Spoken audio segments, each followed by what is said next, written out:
उसे संत कहते हैं। जो बाह्य आडंबर करता हो वह संत नहीं है।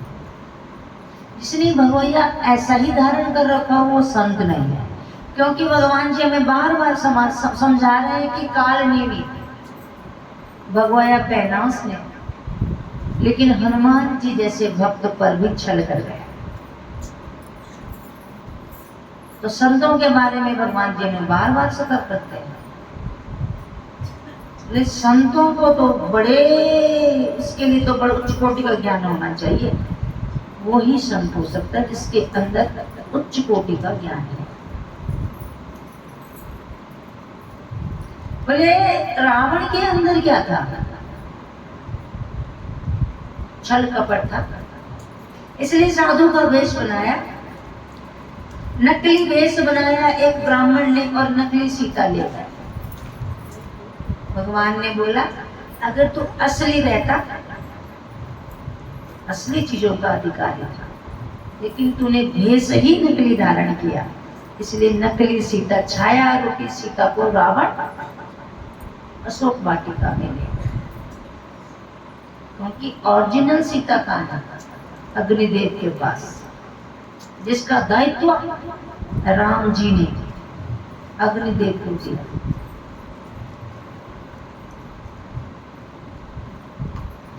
जब मृग के पीछे जा रहे थे, सीता ने कहा कि यही चाहिए, तब अग्निदेव को बुलाया। बोला देखो, आप जान सकते हो कि मेरा जन्म क्यों हुआ, मेरा जो लक्ष्य है वो क्या है, और मैं क्यों धराधाम पर 11,000 वर्षों के लिए आया हूं। समय का भी अनुमान है। तब अग्निदेव से कहा कि सीता मां, इन्हें मैं, क्योंकि मैंने एक पत्नी व्रत धारण किया है, इसीलिए ये जंगल है, वन वन कुटिया कुटिया हम फिर रहे हैं।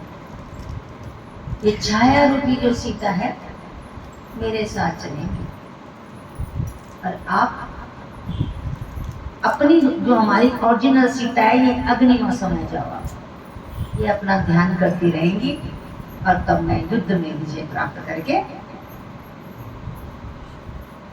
इन्हें लेकर जाऊंगा।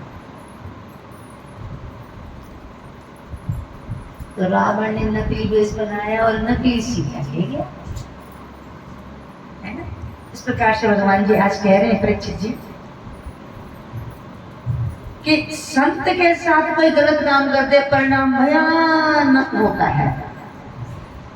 कहीं असली को हम नकली समझ लें तो परिणाम क्या होता है? भयंकर हो जाता है।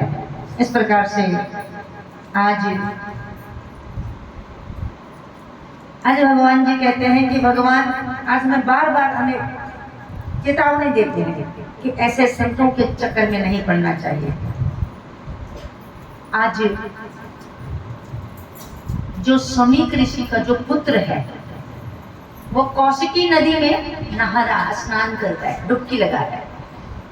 जो समीक ऋषि के जो पुत्र हैं वो कौशिकी नदी में स्नान कर रहे हैं आज। और जैसे ही उन्होंने सुना कि ध्यानस्थ पिता के गले में राजा परीक्षित ने सर्प डाला, उन्होंने कौशिकी नदी में जल लिया और मंत्रित कर दिया, और राजा परीक्षित को श्रापित कर दिया। बोले जिसने मेरे पिता के गले में कोई दोष नहीं है, वैसे पिता के गले में, जिसने ध्यानस्थ पिता के गले में सांप डाला, ना दोष होने के कारण से, तो आज मैं कौशिकी नदी की आचमनी लेकर संकल्प करता हूं कि ऐसे राजा का 7वें दिन सर्प के काटने से ही मृत्यु हो जाएगी। ये किसके? समीक ऋषि के पुत्र ने परीक्षित राजा को श्रापित कर दिया। इस प्रकार से भयंकर श्राप दे दिया। इति लंघत मर्यादा तक्षकं सप्तहानि दंडं शक्ति समकुलागारं चोदयतो ते तद्गुणं। हे कुल अंगारे, पूर्वजों से संपदा में संतों के चरण अपने मस्तक पर, तेरे जो पूर्वज थे, आज समीक ऋषि के पुत्र ने क्या कहा? बोले जो तेरे पूर्वज थे वो संतों के चरणों की अपने सिर पर रखते थे, और तुझ अभिमानी राजा ने संतों के गले में सर्प डाल दिया। बोले तेरे बराबर अभिमानी कौन हो सकता है? अभी ध्यानस्थ ऋषि समीक को कुछ पता नहीं, तो ध्यानस्थ में ध्यान लगाए बैठे हैं। इस प्रकार से आज बोले हैं जिन संतों का तेरे पूर्वज जो है उनके चरणों को अपने सिर पर रखते, उनकी चरण धूलि अपने सिर पर रखते थे, आज तूने उन संतों का अपमान किया है। राजन, मेरा श्राप है तुझे। तू सर्प के द्वारा मेरे पिता का अपमान किया, तूने सर्प के द्वारा ही मेरे पिता का अपमान किया है। इसीलिए आज मैं सप्त दिवस सर्प का ही तुझे ग्रास बनना पड़ेगा। ये श्राप करता हूं कि तूने मेरे पिता का सर्प से अपमान किया है, और आज मैं समीक पुत्र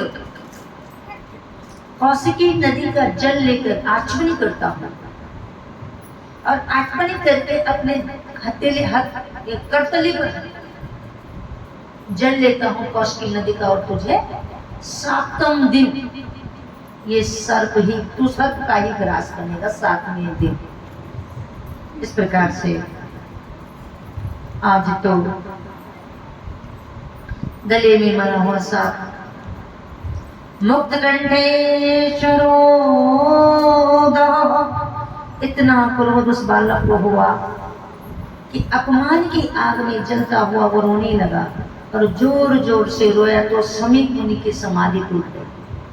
आज अपने पिता का अपमान सहन नहीं कर पाया, और जैसे ही जोर जोर से रोया और पिता ने पुत्र की आवाज सुन ली और समीक ऋषि की समाधि टूट गई। जो ध्यान कर रहे थे उनकी समाधि टूट गई। इस प्रकार से जब समाधि टूट गई तो पुत्र को समीक ऋषि ने गोद में लिया। तो इतना क्यों रो रहा है पुत्र? कंठा मरुद होने से बालक तो कुछ नहीं बोल सका, पर अन्य बालकों ने वृतांत सुना दिया, सारा समाचार ऋषि को सुना दिया। ऋषि का लड़का बच्चा कुछ नहीं बोल पाया, बालक कुछ नहीं बोला, क्योंकि कंठा अवरुद्ध हो गया था। कंठ अवरुद्ध हो गया था कि मेरे पिता का इतना बड़ा अपमान हुआ, इसलिए उसका कंठ अवरुद्ध हो गया था, और अवरुद्ध होने के कारण से बच्चा कुछ नहीं बोल पाया। लेकिन जो सखा थे उसके, उन्होंने वृतांत सुना दिया। इस प्रकार से आज जैसे ही समीक ऋषि ने ये सुना कि मेरे पुत्र द्वारा राजा को 7वें दिन सांप की ग्रास बनना पड़ेगा, अत्यंत खिन्न हो उठे। अपने पुत्र से बोले, बेटा ये तूने क्या अनर्थ कर दिया है? क्यों? राजा तो भगवान होता है, राजा तो न्याय की मूर्ति होता है, और हम उनके राज्य में रहते हैं, हम उनके राज्य में रहते हैं। पुत्र, एक ऋषि जो होता है उसके अंदर बदले की भावना नहीं होती, एक संत के अंदर बदले की भावना नहीं है। बोले पुत्र, तूने ये अनर्थ कर दिया है, एक राजा के लिए तूने इस तरह श्रापित कर दिया, कि तूने अनर्थ कर दिया है पुत्र। समीक ऋषि बोले अपने बेटे के लिए, इस प्रकार से अनर्थ कर दिया है। महाभारत की रक्षा करने के लिए प्रभु माँ के गर्भ में आए हैं, बोले महाभारत की रक्षा करने के लिए भगवान कृष्ण मां के गर्भ में आए। आपने देखा नहीं, उत्तरा के गर्भ में चले गए थे। अश्वत्थामा का जब बाण लगा था, कौन था वो? ब्रह्म शस्त्र लगा था, तो उत्तरा के गर्भ में चले गए थे भगवान जी। उत्तरा कौन है? अभिमन्यु की पत्नी। अभिमन्यु कौन है? जो वीर गति को प्राप्त हो गया था, इसने 7वां दरवाजा नहीं तोड़ पाया, अब जिसके कारण से 7वें दरवाजे में तो यही बाल विधवा है, ये उत्तरा, उन्हीं की बाल विधवा है ये उत्तरा। इनको बाल विधवा कहा जाता है क्योंकि अभिमन्यु छोटा बच्चा था,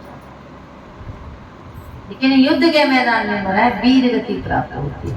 युद्ध के मैदान में जो व्यक्ति मरता है उसे वीर गति प्राप्त होती है। आज भी हमारे सेना में कोई मरता है उसे तिरंगा से, तिरंगे झंडे से लिपटाया जाता है,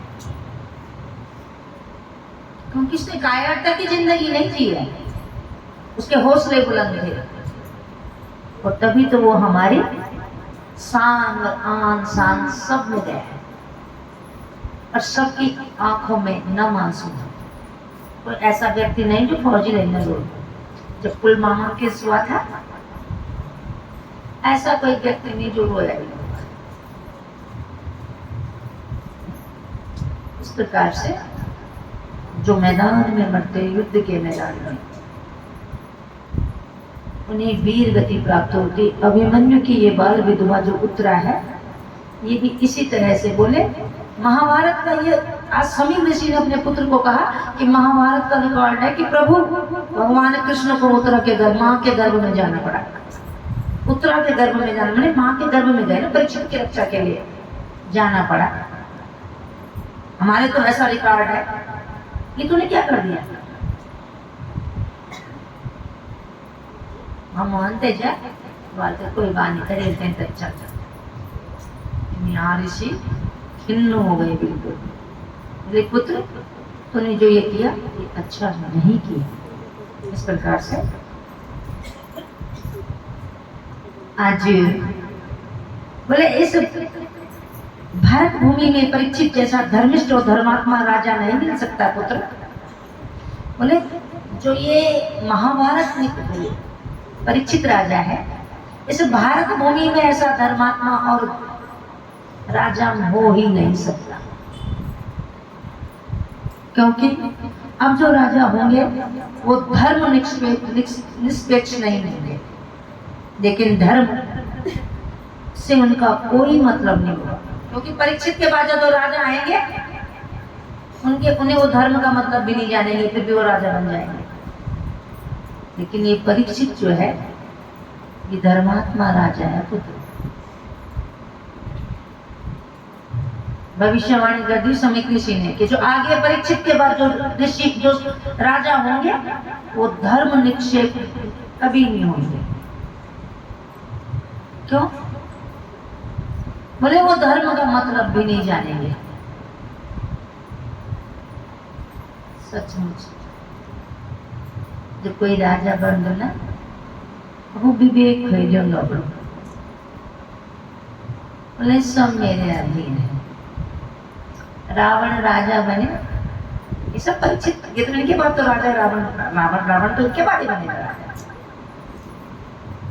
कि करे अगर धर्म को मतलब जानता थे तो सीता को कभी चुरा कर न ले जाता। अगर धर्म का मतलब जानते तो कभी विभीषण के साथ अन्याय नहीं करते। अगर धर्म का मतलब जानते तो मंदोदरी जैसी पटरानी के साथ कभी अनर्थ ना करते। इसलिए समीर ऋषि जी क्या समझाया? पुत्र ये भारत भूमि में एक परीक्षित ही है जो धर्मात्मा राजा है, जो जिसके नस नस में धर्म भरा हुआ है। नस नस माते का धर्म भरे। इस प्रकार से भगवान जी कह रहे हैं, इस प्रकार से आज सेवक को भेजा समीक ऋषि ने और पुत्र के लिए क्षमा याचना मांगने के लिए एक पत्र लिख दिया। एक ऋषि को भेजा, उनके पास क्षमा याचना का पत्र लिख दिया। महाराज परीक्षित, मैं समीक, मेरे पुत्र ने अनर्थ कर दिया, उसके लिए मैं क्षमा याचना चाहता हूँ। बालक बुद्धि है, बालपने की बुद्धि है, इसलिए मैं क्षमा याचना चाहता हूँ। तो क्षमा याचना का पत्र एक के पास दे दिया। जब वो राजसभा में गया तो उसने क्या किया, परीक्षित को, अहो मया नीच व्रतकृतं निरागासी ब्रह्माणि प्रवृत्तं जसी ग्रहत्वं जसी। इस प्रकार से पश्चाताप की आग में संत जल उठे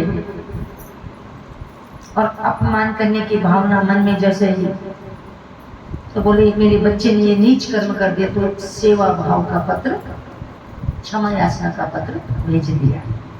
परीक्षित दौड़े दौड़े आए, क्योंकि परीक्षित क्या है, दिव्य पुरुष, इसीलिए उन्होंने कहा अत्रि वसिष्ठस्य सधानरिष्टं ने भृगो अंगीरस्य पराशरोगादिसुप्तरामनथता इंद्रम प्रमाद्य वहो।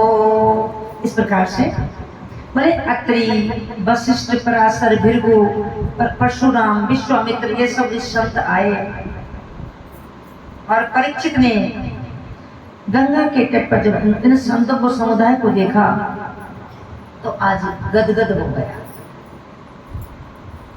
आज परीक्षित ने प्रस्ताव पर ठुकरा दिया। इसके समीप के प्रस्ताव और गंगा के तट पर आज सारे ऋषियों को न्योता भेज दिया। इसने परीक्षित ने, उसके राज्य में ऋषि रहते थे ना, तो राजा ही ऋषियों का पेट पालता है, उन्हें ही उनके लिए यज्ञ सामग्री की व्यवस्था करता है ताकि उनके राज्य में सुख शांति का अनुभव, सदाचार और शिष्टाचार का वातावरण बना रहे। आज सारे संतों को अत्रि, वशिष्ठ, पराशर, अंगीरा, वशिष्ठ, सारे संतों को निवेदन पत्र लिख दिया। बोले गंगा के तट पर सब इकट्ठे हो जाओ। परीक्षित ने कहा कि जो मुझे श्राप मिल गया है उसके लिए मैं प्रसन्न चित्त होकर, आपका जो आपने मुझे श्राप दिया उसके लिए मैं दंडित था, मैंने दंड किया है। ऐसा नहीं कि मैंने दंड नहीं किया, मैंने अपराध किया है, मैं अपराधी हूं, स्वीकार कर दिया। और इस कारण से सारे गंगा के तट पर अत्रि, वशिष्ठ, पराशर, परशुराम, अंगीरा, सारे ऋषि आज गंगा के तट पर इकट्ठे हो गए। और गंगा के तट पर जब इकट्ठे हो गए तो आज परीक्षित राजा आए और परीक्षित राजा ने सारे संतों को सब दंडवत प्रणाम किया। संतों ने राजा को किया और राजा ने संतों को किया। आज परीक्षित जी बोले महाराज, मुझे जैसे पापी के अनुग्रह आपने प्रदान किया। बोले मैंने अपराध किया है, मुझ जैसे अपराधी का आपने अनुग्रह, मुझे जैसे अपराधी का, बतेरे होते ना तो बोल देते ना कि ना सचमुच पापी है, वो सचमुच उसने ऐसा गलत काम कर दिया है, इसलिए हमने जाएंगे। संत सब गए और परीक्षित ने आज दंडवत प्रणाम सब संतों के किया और संतों के चरणों में प्रणाम करते हुए उनके सामने क्षमा याचना अर्ज रखी। बोली आपने मेरे बुलावे पर अनुग्रह किया मेरे ऊपर आज, कि जो आप एक बुलावे पर आ गए। सारे संतों का मैंने दर्शन कर लिया एक साथ नहीं, आपने अनुग्रह किया, समस्त संतों के चरणों को सब प्रणाम किया, लेकिन एक बात आज जानना चाहते हैं, मरने वाले को क्या करना चाहिए? आज परीक्षित जी के मन में एक सवाल है और सारे संतों को आज अनुग्रह प्रदान किया है और आप जानना चाहते हैं प्रत्येक से कि मरने वाले व्यक्ति को क्या करना चाहिए।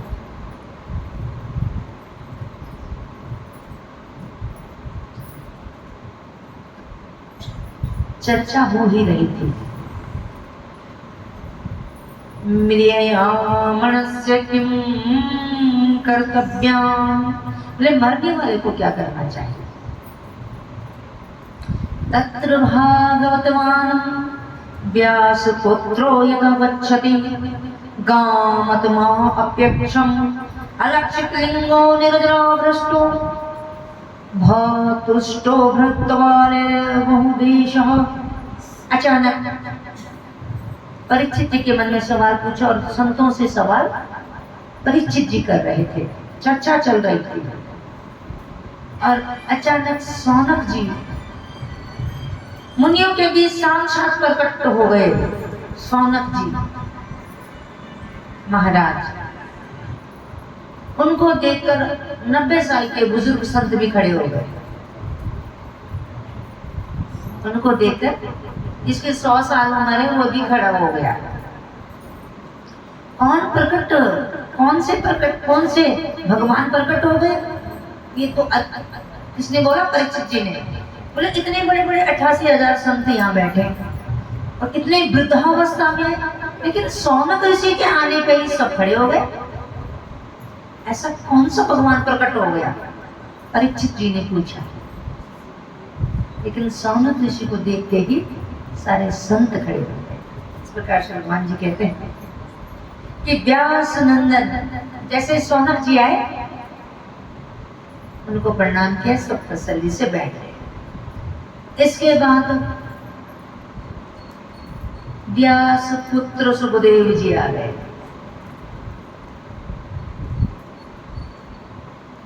और जैसे ही व्यास पुत्र सुखदेव जी का आना हुआ, आज 300 साल का जो संत है वो भी दंडवत करने के लिए खड़ा हो गया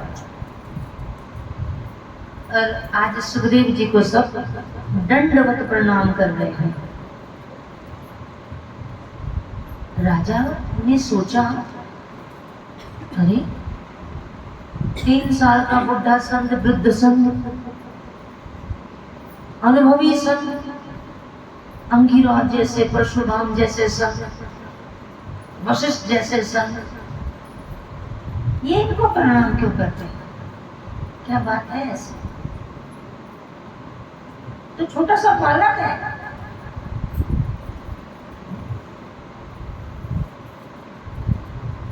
तो इनकी आयु 11 साल की है। किसकी? व्यास जी के पुत्र जो हैं सुखदेव जी, 11 वर्ष की आयु है। क्योंकि 9 वर्ष में इन्होंने सब कुछ ग्रहण कर लिया था और बस विवाह करना चाहते थे। क्या इन्हें विवाह समझ नहीं आया, इसलिए 2 वर्ष तक जनक राजा की मिथिला नगरी में रहे। आज इनकी उम्र जो थी वो 11 वर्ष की थी और 11 वर्ष के संत को देखकर सब 300 वर्ष का बूढ़ा भी प्रणाम करने